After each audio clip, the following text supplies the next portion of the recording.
I'd like to welcome everyone today to the COSA member webinar on hiring in state archives, insights for applicants.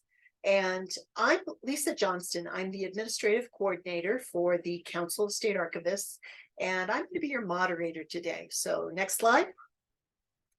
So we're just going to have some welcome and a little bit of an overview, and then we've got a couple of presentations, and then we have a panel discussion. We have some of our award winners from our COSA awards this last year who are going to share their stories about how they got involved with state archives. And then, of course, we'll have plenty of time for questions and answers. So what you can do is you can ask your questions in chat as we go along, and we'll catch them and ask them at the end. Or I think this will work.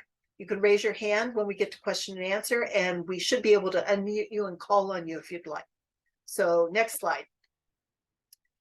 So I'm going to just take a real brief minute to talk about what are state archives. Well, basically, the state archives collect the significant materials related to that state or territory from a government standpoint. So they work with the different agencies in that state, and then they're the ultimate repository for much of the government documents and somewhat the history of those government documents at that state. And most states have deal with both paper and digital, photos, video. They may also have some other things that they collect. So each state may be a little bit different, but that's kind of a general point of what we have in the state archives. Next slide. So where are these archives located? Well, currently we have archives in all 50 states, the District of Columbia, and we have 5 territories: American Samoa, Guam, North Marianas Island, Puerto Rico, and Virgin Islands. So, and then the next slide, we'll see, this is just a list of all the towns, the cities where these archives are actually located. So when you're looking for, thinking about state archives, most of the time, the state archives are located at the state capitol. Sometimes they're not, sometimes they're in other places, but as you can see, there's a lot of state capitals here where these are located. And so that may influence where you might be looking for a job as well. Next slide. So that's just a really brief introduction to what state archives are and kind of what they hold. And I think you'll get a better feel for some of what they do as we go through with our other speakers. So now I'm going to turn this over to Joy Banks, our Executive Director for COSA.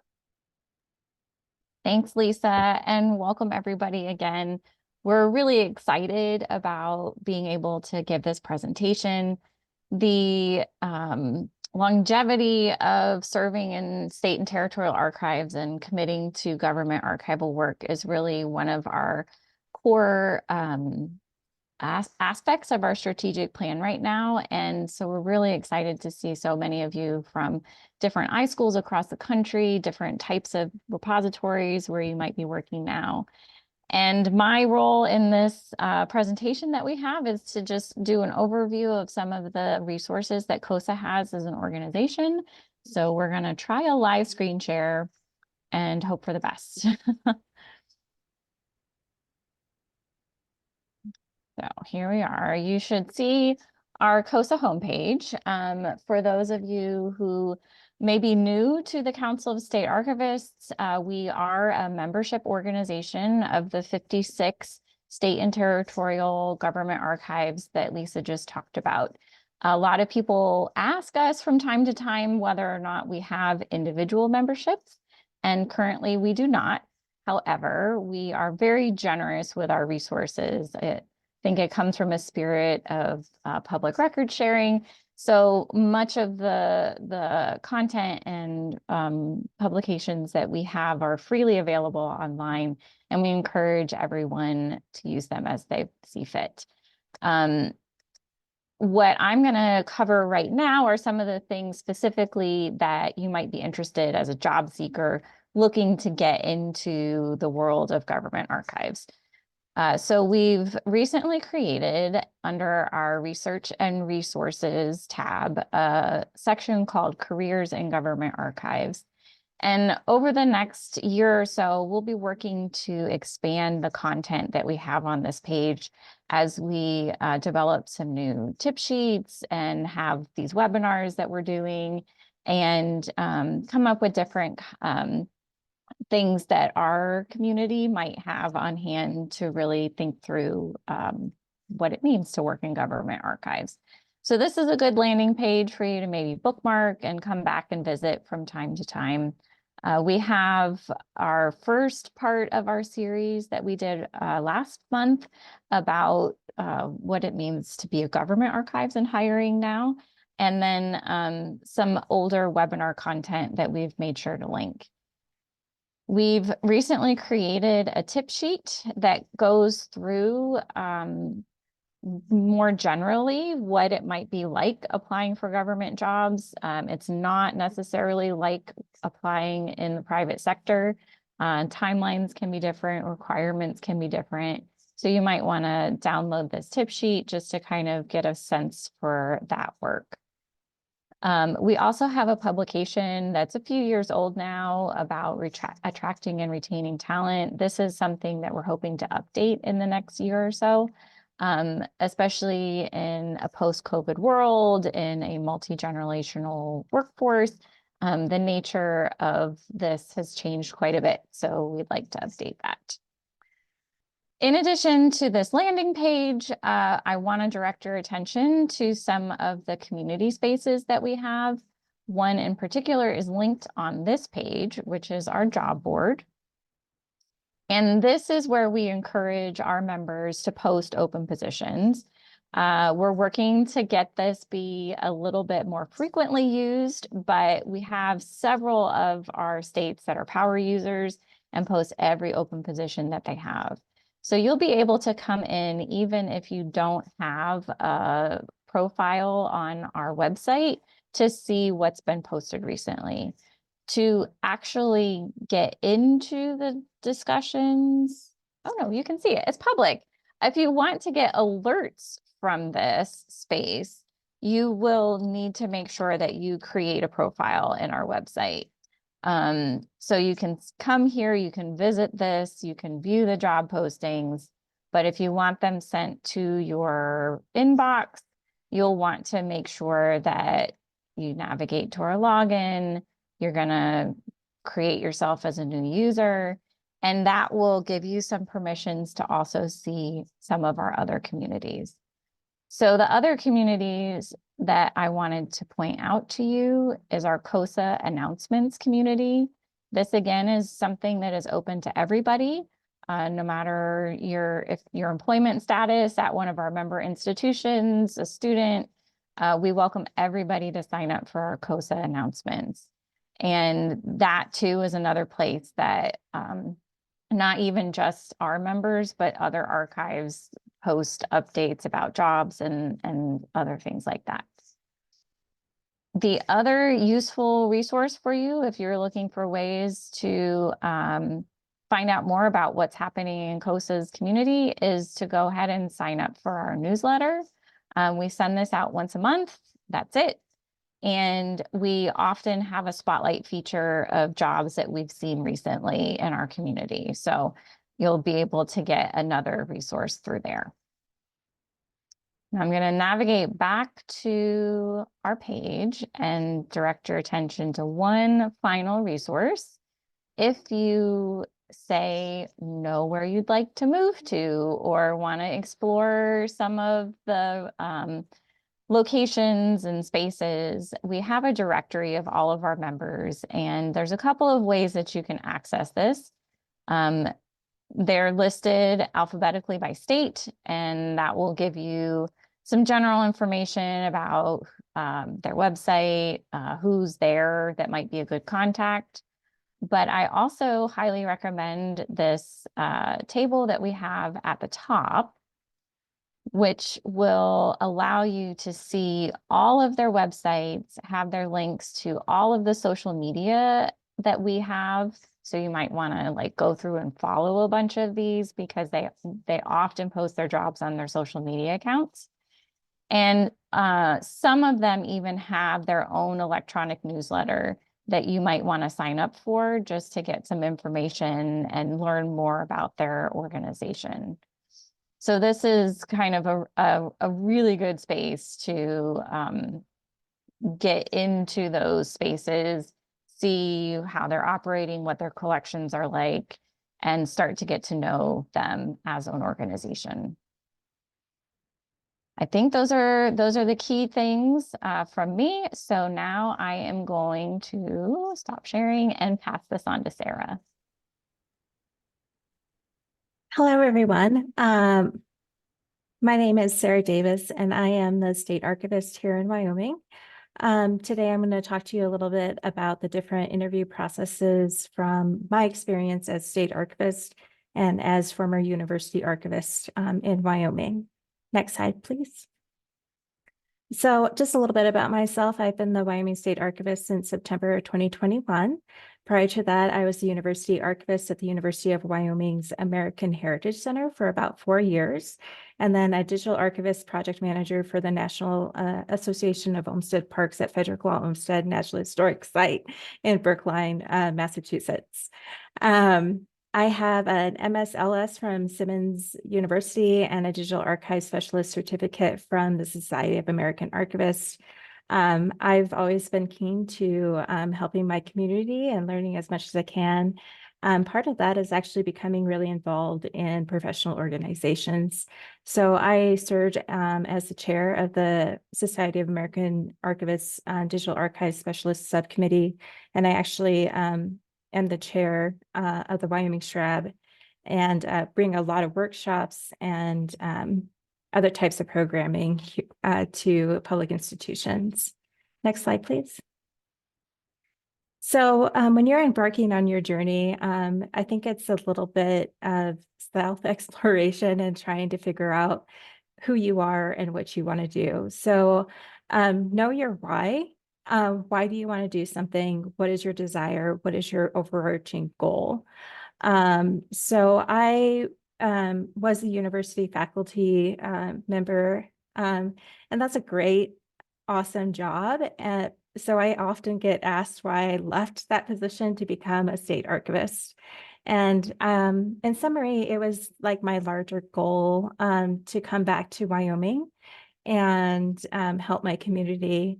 And I really enjoyed working with students and faculty and staff members at the university, but I just felt I wanted to be more in touch with my community and play a more critical role in capturing records that tell our story. And I wanted to enhance the way that we provide access to information.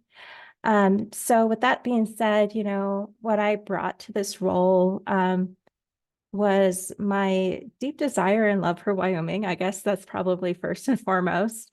But second of all, I knew that I wanted to come back to Wyoming. I knew the limited resources available in Wyoming and limited archival institutions.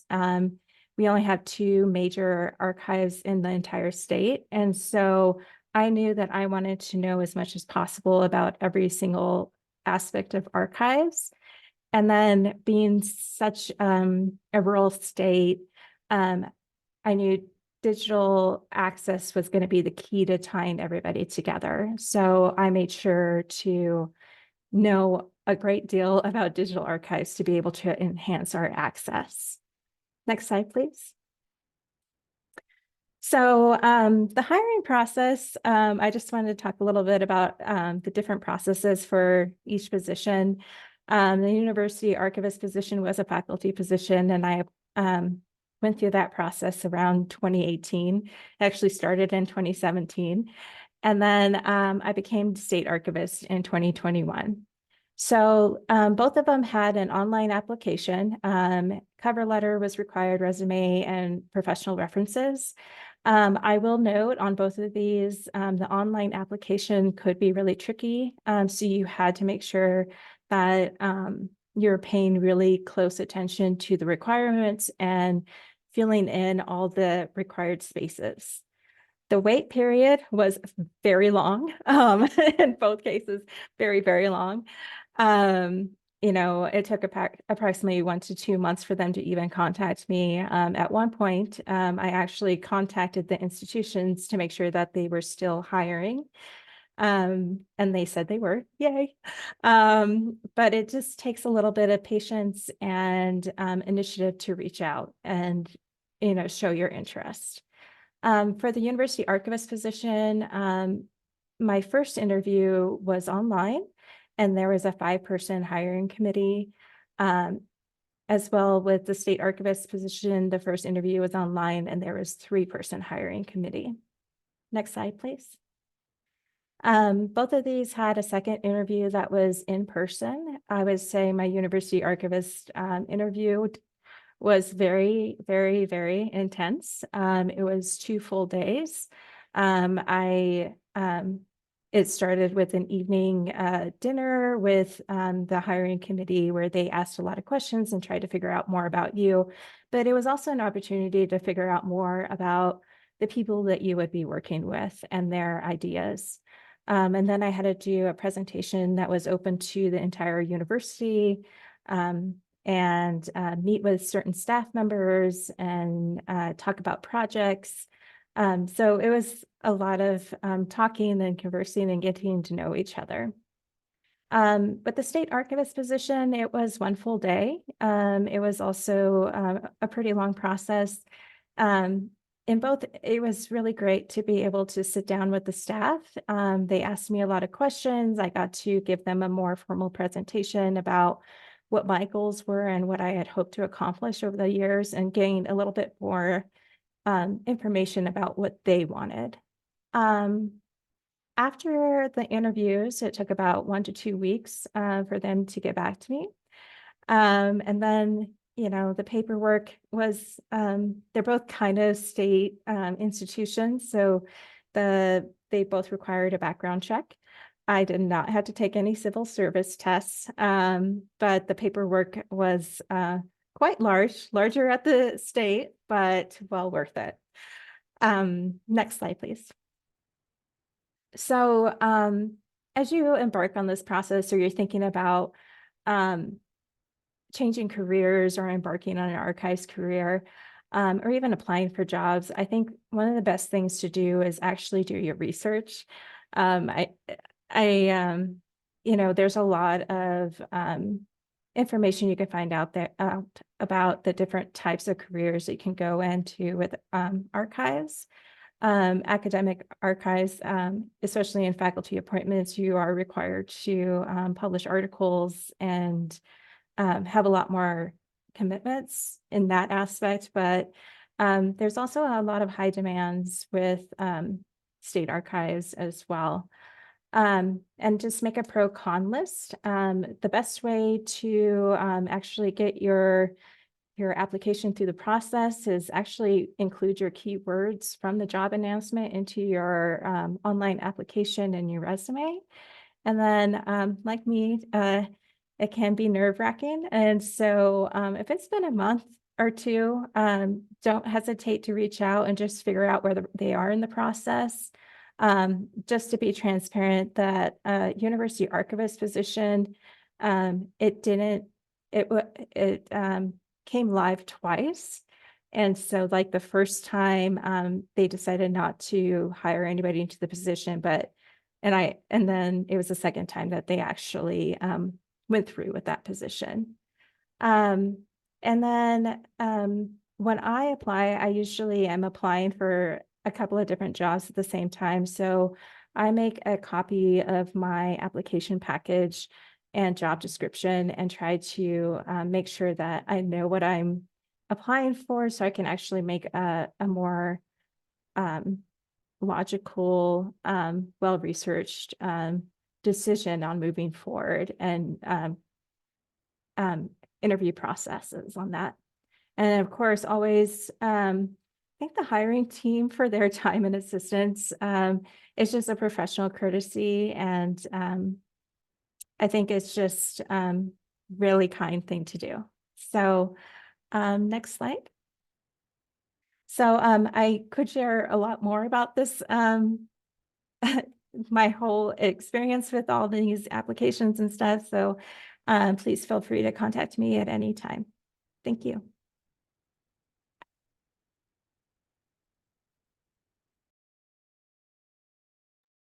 Thank you, Sarah. We appreciate that insight on that process and how it worked for you. Now we're going to have Abby Norderhog, who's with the Wisconsin Historical Society, and she's going to talk a little bit about how they partnered with an iSchool. Abby? Thanks, Lisa. My name is Abby Norderhog. I'm the State Archivist and Director of Acquisition with the Wisconsin Historical Society. So the Wisconsin Historical Society is across the street from UW-Madison iSchool, which makes partnership very natural and very simple. It's hard not to be partners with folks who have the same mission as you when you're that close together. So the Historical Society and the iSchool have worked together in a lot of different ways since 1966. It was actually Wisconsin State Archivist Jerry Ham who was asked by the iSchool to create a graduate education program in archives administration. So our state archivist, Jerry Ham, was an instructor and a mentor of archivists. They all called themselves Jerry's kids. And at times of events, and he's been lucky enough to host professional conferences. A lot of them have come back and done tours here. And we used to have an autograph wall where Jerry's kids and other high school students could sign our autograph wall when they were visiting Madison. Unfortunately, in a recent remodel, our autograph wall is no longer with us. So we no longer have a connection that's quite as legendary as Jerry Ham, but our two institutions have stayed connected. For a number of years, the WHS staff provided the instructors for the iSchool program. These staff members taught 3 different archives courses, which were Introduction to Archives, Archival Management, and a Processing Practice. And all students in the archives track at the UW-Madison iSchool were required to do their practicum here at the Wisconsin Historical Society. So that was between 15 and 25 practicum students every year processing a collection for the Wisconsin. Currently, we have a staff member who teaches arrangement and description for iSchool students, and then a staff member that's affiliated with the WHS teaches the introduction to archives. The iSchool still requires an unpaid practicum to graduate, and we serve as a practicum host site for students in processing, digitization, and reference services. However, the WHS is no longer required as a practicum site. Students are able to arrange their own practicum at any archive that's convenient for them. In addition to providing a practical experience, the WHS Archives employs work study students and limited term employees. Limited term employees in the state of Wisconsin means employees that are not unfortunately eligible for vacation or insurance benefits. So we have these limited term positions, and we try to hire iSchool students whenever we can for these positions, typically about 10 students per year. They are not required to be filled by students, so we work to keep any students who graduated working with us here that have been in those positions until they're able to find a more permanent position. I would describe our current relationship as a bit of rebuilding. In 2021, we got an administrative directive to cease working with the iSchool aside from offering employment and work study positions. So in 2024, we are working to repair that damage. So in 2022 and 2023, we had 1 practicum student, and this year we hosted 2. So going from there, we're trying to build a relationship. Our curator of American Indian Collections is now connected with the iSchool Land Group. So we're hoping to build a new relationship in that division, in that area. And then to continue bolstering, we are currently drafting a job description that has part of its job time dedicated to training students and coordinating internships. So part of this position's official job duties will then be to be a point of contact with the library school so that they can reach out, help students find placements here or potentially even at other places. So we're hoping that this new position will allow us to rebuild the relationships that we've lost and allow us to have a partnership that's a lot closer than today. Our institution's goal is to serve as a mentor organization so that we can contribute to the field by providing a training space for new and emerging professionals.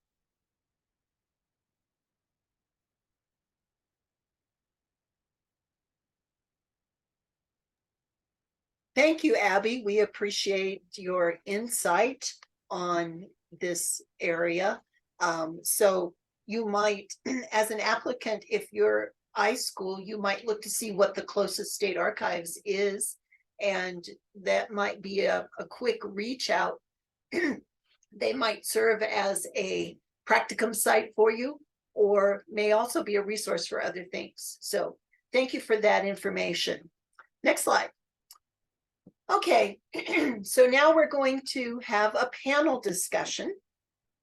And our panelists are Matthew Story, Amy Moran, and Josh Hackle.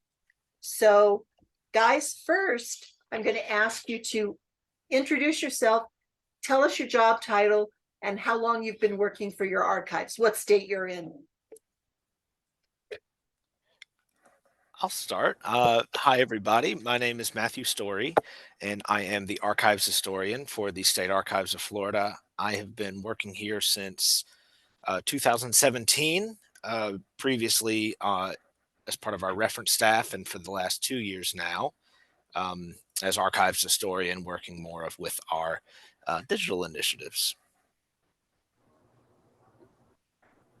I'm Joshua Hackle with the Illinois State Archive, an archival program administrator for electronic records. I've been here since end of 2020, so a little over 3 years. And before that, I graduated from the University of Illinois, Urbana-Champaign, with my master's in library science. I'm Amy Moran. I'm the Record Services Manager at the Louisiana State Archives. I've been here since December of 2019, and I got my MLIS from Louisiana State University. All right, thank you guys for introducing yourselves. So my first question to you is, what attracted you to a position at State Archives? Why did you go looking for a State Archives position? Well, I can start. So I studied history, and my degree, in fact, is I have a master's in history concentrated in public history from FSU, and so my road to working in the archives was more as a researcher. That was a lot of my early experience was in graduate school, and I remember thinking, uh, I hadn't had a lot of primary source research. And I remember thinking how wonderful it was. Oh, wait, you mean I can just go sit in this reading room and they'll bring me a bunch of historical records in like 10 minutes? That's really great. And that was kind of my first encounter was with some real nice, helpful people on a reference staff. Um, and I later decided I want to know more about this. And I served an internship as part of graduate school um, at the State Archives of Florida, also here in Tallahassee. And well, I've been coming back ever since. So for me, it was very much the research aspects. Okay, thanks, Matthew. So I started out undergrad at the Legislative Archive, which got me interested in the government side of archives, rather than, I also did some university archives, but the government archives was a lot more fun, the internship I did. And then when I got to graduate school, one of my assistantship positions actually interacted with the Illinois State Archive.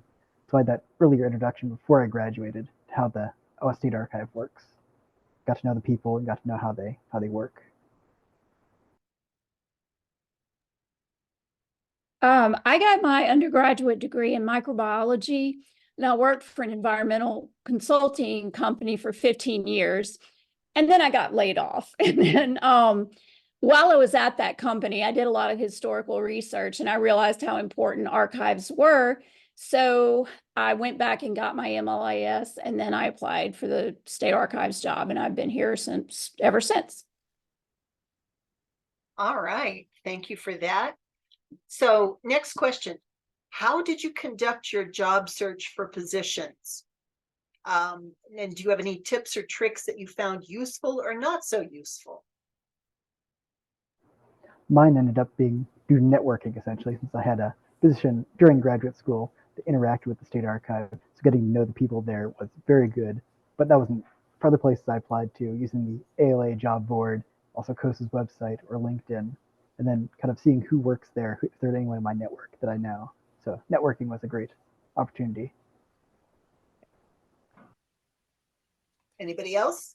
Um, Networking was important for my search as well, and in fact, I was pretty fortunate. I had that internship here at the State Archives of Florida, and graduated with my master's pretty quickly.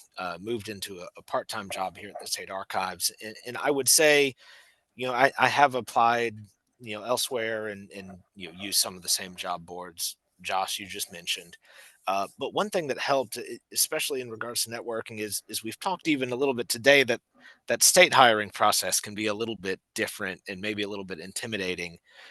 And it helps so much to know and have a relationship with some of the people who already worked in the institution, because that moved it from, oh, I'm applying for this capital S state job, and that can be a little, daunting, and it turned it more into, oh, well, let me reach out to my friend who I worked with over summer, and maybe we can have a more of a conversation about that. So certainly that um, personal aspect I found to be really valuable.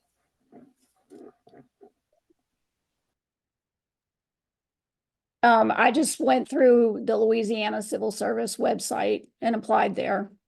No networking. Okay. So what was the application process like? Did you fill out an application form, submit your resume? Did you have to take a civil service test? What was the- Yes. Yes, I did. At the time, they did require the civil service test. I don't think we require that anymore in Louisiana, but it is an online application. And usually, you attach your transcript, your resume, and then fill out, their standardized application in Louisiana, and then just wait till you're called, which, can be like a couple of months before you get the interview. And then when I did get the interview, I interviewed 4 times, didn't get the job, and that was in February. And then they called me back in November and said they were going to have another job available, and they asked me to apply, and I applied and I got the job. So it took a while, but then, I did get on. It definitely does take quite a bit of time in government hiring. So mine was, I think, a PDF you filled out all your job experience. So instead of a resume, instead of a cover letter, you filled out a giant application with all your experience and education. You sent that in along with certified copies of transcripts, not unofficial, actual certified copies, which is a little more of a trouble, including from everything after high school. So undergrad, graduate school, anything other. And then you wait and you get a grade. Essentially, instead of a civil service exam, you actually they grade your application and send you a number back to how well you did.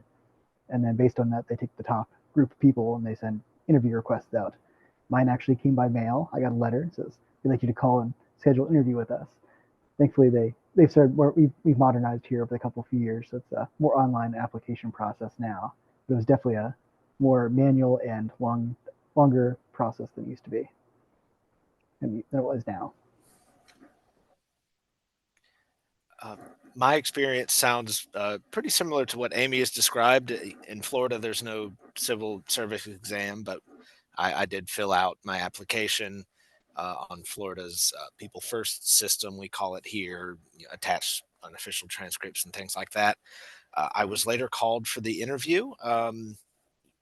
We almost anytime I've interviewed here in Florida, anyways, it's just been a single interview. Come in, you know, meet, chat for a while, sit down. There will be some very formal questions to be asked, right? We got to run through the list. Um, I it is memorable. One time, for my reference archivist position, the position I held before my current gig, um, that interview did include a written portion. So stay on your toes. There might be an essay question there. I felt so transported back to to school. Oh, here I am with my pencil. What do I actually know anymore?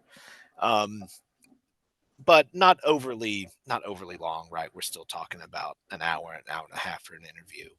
Um, and that experience has been the same across both career service positions, and we have uh, spoken earlier today about the well, in Florida we call it OPS, other personnel services positions, which are you know somewhat temporary, maybe not, fully a permanent position, which is actually what my position now. I'm funded out of a grant. Um, that interview process has remained largely the same across, any class of job, part-time on up to full-time stuff. There we have it. Stay on your toes for the written exam. There you go. Thank you. All right. So you guys have already kind of touched on it a little bit, but maybe talk a little bit more about your interview. Who did you interview with? Did you have more than one? If you interviewed, was it a panel? Was it individuals? What was that process like for you? So mine was just one interview, just with some personnel, and then the director of the state archive. Usually, the director or one of the assistant directors takes part in that, and it's fortunately a little bit strict because it goes by a list of questions.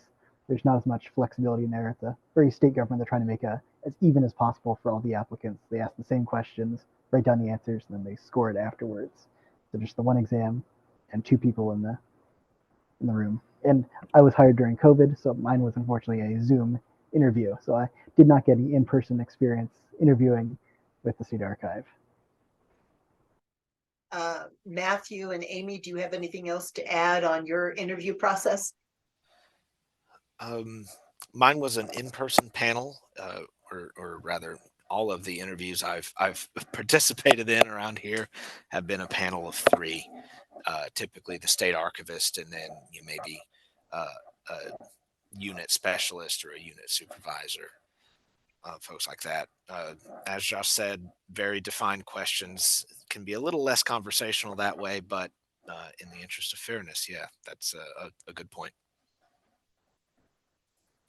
I was interviewed by the state archivist, the record services supervisor, the archives manager. I actually was interviewed also by the Secretary of State. And so, I mean, basically, I felt like everybody in the organization got a look at me before I was hired. But I mean, going to the Capitol for the Secretary of State, that was, it's Louisiana, and it was in the summer, and it was right during session, right before the summer started. It was like 90 degrees. And by the time I got to the Capitol, I was sopping wet. So that wasn't a real good experience, but it worked out in the end.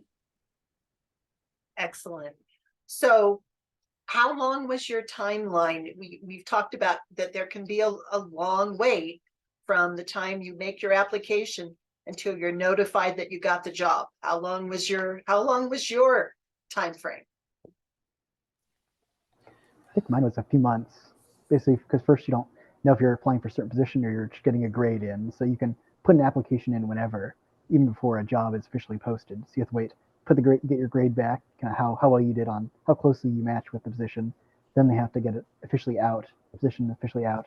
Then they have to get you an interview scheduled, and then they confer for a while. Then you have the back and forth negotiation if they eventually make an offer. So it's at least three or more months. 3 is about right in my experience as well, and that includes both waiting for the call back. That process can take a while as things work their way through personnel and HR in Florida, and then on the other end another month, another 6 weeks or so, to hear about the decision itself. And it does bear mentioning that state work, we're talking about not for nothing, pretty big organizations, and I know certainly part of that process is it's got to leave the state archives, and it's got to go through um, you know state personnel management, and some of those larger systems, I think, is the source of at least my wait. It took, let's see, I did my first interview in February, and again, I was hired in November, but that was for a second application. But it doesn't normally, I do the hiring now, and it's normally just a few months process. It was long for me because we didn't have a state archivist when they were hiring. For me, it was actually a little longer because after you got approved, you went back and forth negotiating. And they said yes, everyone agrees that they're going to hire you. Then there's the time when you get background checked. So I came in, I think, for fingerprints, and then you wait for a bit to actually get all paperwork done, and then you start either the first of the month or the 16th of the month. So you don't just start whenever. You start certain defined dates when they have a group of applicants across. For me, it's Secretary of State, that they all come in at once and they all do their initial job training. So that's a little more delay if you don't get the exact right time. Okay, I think those are good things. So what was the job position that you were actually hired into? What was the job position that you were hired into? Was it the one you still have, or was it a different one? Or For me, this is my third position at the state archives. My first was a part-time job. This is back in 2017, and I was working on processing all of the governor's emails, all of Governor Charlie Crist's emails prior to public release. People would email Charlie Crist with all sorts of stuff and say, "Dear Governor, here's my home address and my social security number and all the rest." And whatever their concern is, of course, is their own, but correspondence to the governor. And before we release that, we need to make sure that there's no social security numbers in there. So I did that for about a year. And then applied for and interviewed for a full-time position at the State Archives of Florida's reference staff, which followed, very, very much the same process, timeframes and otherwise. So I didn't really detect too much of a difference moving from part-time to a salaried position. Maybe a little shorter wait time because we didn't have to do the background check and the fingerprinting and all the rest. And then same story for archives historian. That wait time is fairly consistent. I came in as a records archivist. It's more the kind of the basic title for someone coming in, full-time permanent position. And now I'm an archival program administrator, which is more management kind of policy roles. Going from the one to the other was you had to actually put an application in, just like you did for getting a new job. They already have your academic information on file, and then they give you a score based on that, just like previously, and then you wait around until they give you a official offer, which, and of course, it happens pretty much right away. Then once you don't have to wait for another background check or anything, but it's almost like applying for a new job, but you're already internal.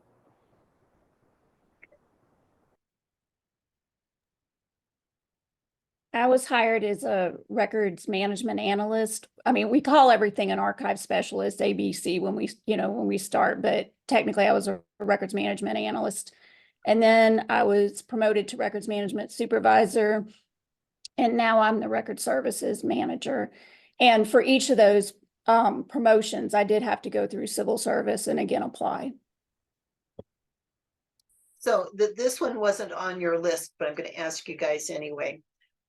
Was there anything in the job announcement? Was it off-putting? Because government archives job postings have to follow the Office of Personnel Management's wording. And so sometimes they can be kind of stiff or seems like arcane language. Was there anything, what was your impression of the job posting itself? How well did you go, oh gosh, I'm a good fit for that job? Or did you look at it and say, wow, I don't really know? So I think for me, it's been a few years, not so long with other folks here, but it was overly broad. It was more of a general, it wasn't tailored to my position that I was applying for. I was doing a records archivist that specialized electronic records. But the one I applied for and the posting was just a general records archivist, whether records management or kind of full permanent, like actual archives, historical records.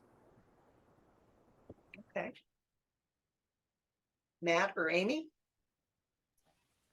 It's a good point about that arcane, to use your word, vocabulary, in that it's important to keep in mind, especially as you are putting together your own application, to think about how your experience might apply to that. For example, I'll remember applying for that reference archivist position, one of the bullet points was provides technical assistance on archival records to the public. And I remember kind of thinking, well, technical assistance, I not quite sure what that looks like. Well, it looks like answering reference questions, and it could be anything. The technical part is how to navigate the archives catalog, and how do these collections work, and how does, well, in my case, Florida's specific records management structure impact all of this. And so it's important to remember that those terms can contain a lot, and maybe your experience is more applicable than you think at first.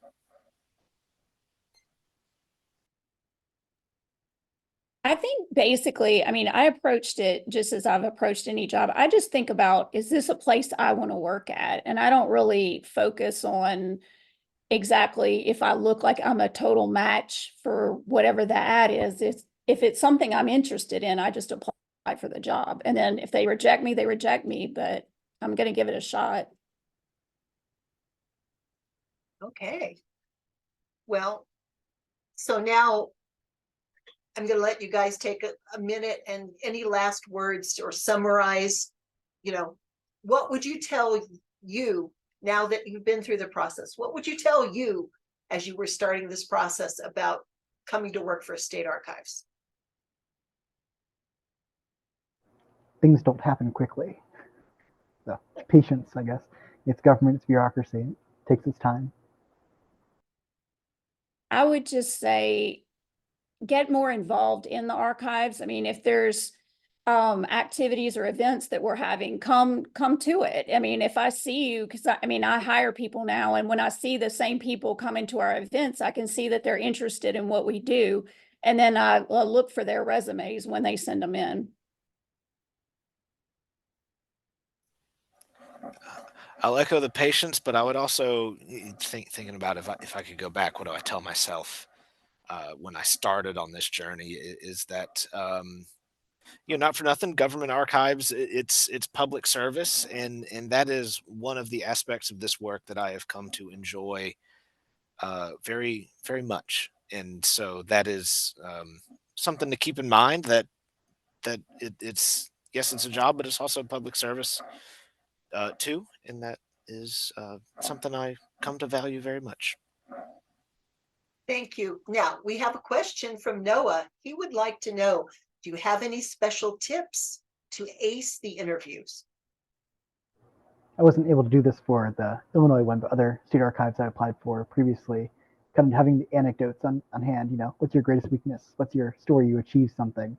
Having a list of kind of pre-made anecdotes, they always go over well.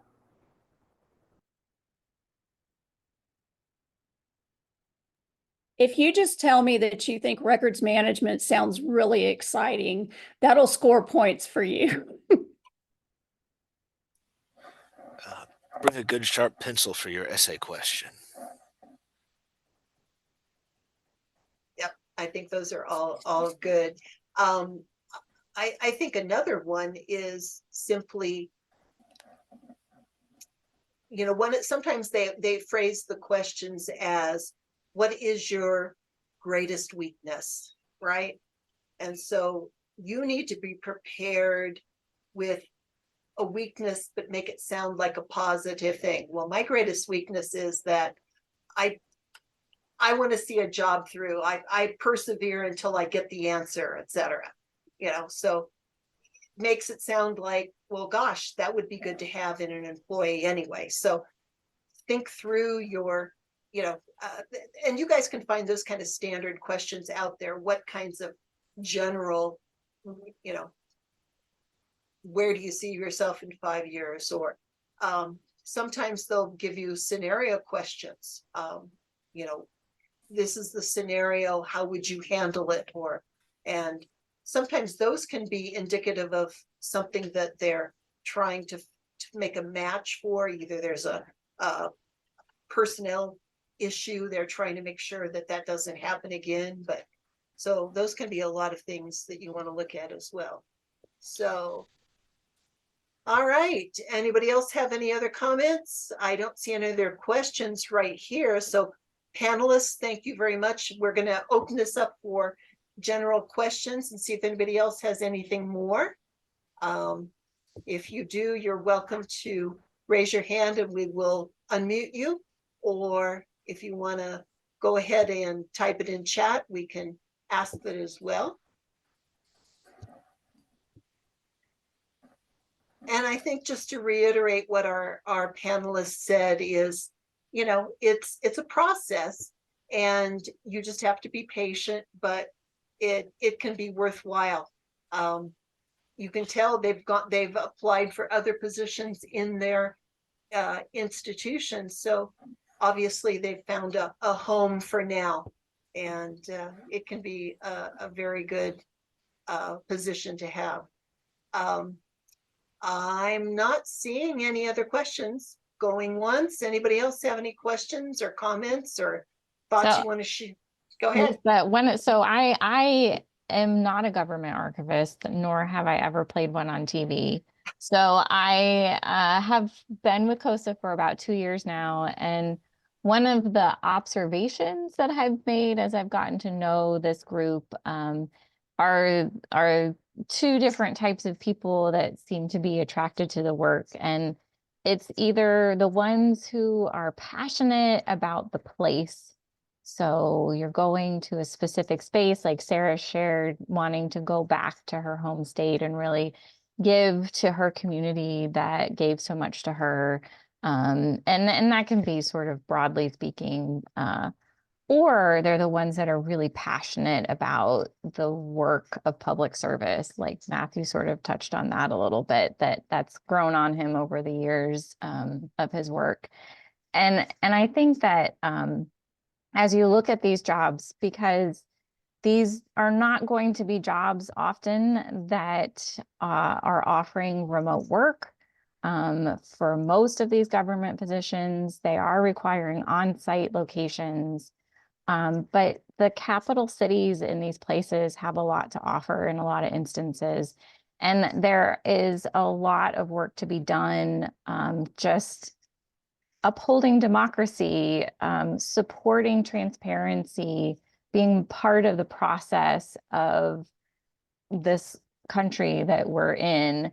And I think when you start to get to know this community and the people that work in these spaces, it's a different thing, and it's a really exciting thing to be a part of. So that's my sales pitch for government work. You're going to have to probably be willing to move unless you're already living in a capital, but the job is just going to be something different than what private archives are offering as you enter the field. And Tara posted a job. New Jersey's got a job opening. And we are hoping, we've been trying to share as many jobs as we can through our social media presence. We try to reshare as much as we can. So if you want to follow us, we're most active on Facebook. But within the last couple of weeks, there's been a really fascinating breadth of jobs posted across the country. So go and check those out. Thank you, Joy. So we're not seeing any more questions. If we do catch more, we'll answer them here. So let's go to the next slide, Becky. So if you enjoyed today's webinar, I hope you'll join us for our upcoming webinars, and they are available to our COSA members and to non-members. We've got a Christmas leak at the Colorado State Archives in May, where we're talking about emergency preparedness there. June, we're actually going to do part 3 of this hiring at the archives. We're going to talk about internships and kind of, you know, who's offering them and kind of how they work and some things like that. And then July, we're going to talk about advocacy efforts. So if you're interested, you can go to those to our member webinar site and register for those. Next slide. We also have our State Electronic Records Initiative, which is SERI, and what we have upcoming here. So if you're into digital, I'd recommend you check out, we have our SERI Steer Unconference. And last year it was some really great presentations, some breakout rooms. So that might be another area where you might get some insight or look at different organizations. Next slide. As Joy mentioned, there's lots of ways to contact us. Of course, the website, we have a resource center, our Twitter handle, Facebook page is a great way to do it. And of course, we have our own YouTube channel. So if you'd like to go back and look at some of our other previous webinars on all kinds of topics, they're all posted there. Next slide. We could none of this is possible without the support of our funders, which is IMLS and Mellon Foundation. Next slide. And of course, our sponsors that help us do COSA's work. So with that, we want to thank everyone for joining us today. Thank you, sponsors. Thank you, attendees. Thank you, presenters. And next slide. There will be a short evaluation when you exit here. Please, please do take it. It really does help our education committee assess how we're doing. Are there other topics that you like? You know, just it really does make a difference for us if you can take a few minutes and do that. So with that, thank you everyone for joining us today. We appreciate it, and we'll see you at the next COSA webinar. Have a great afternoon.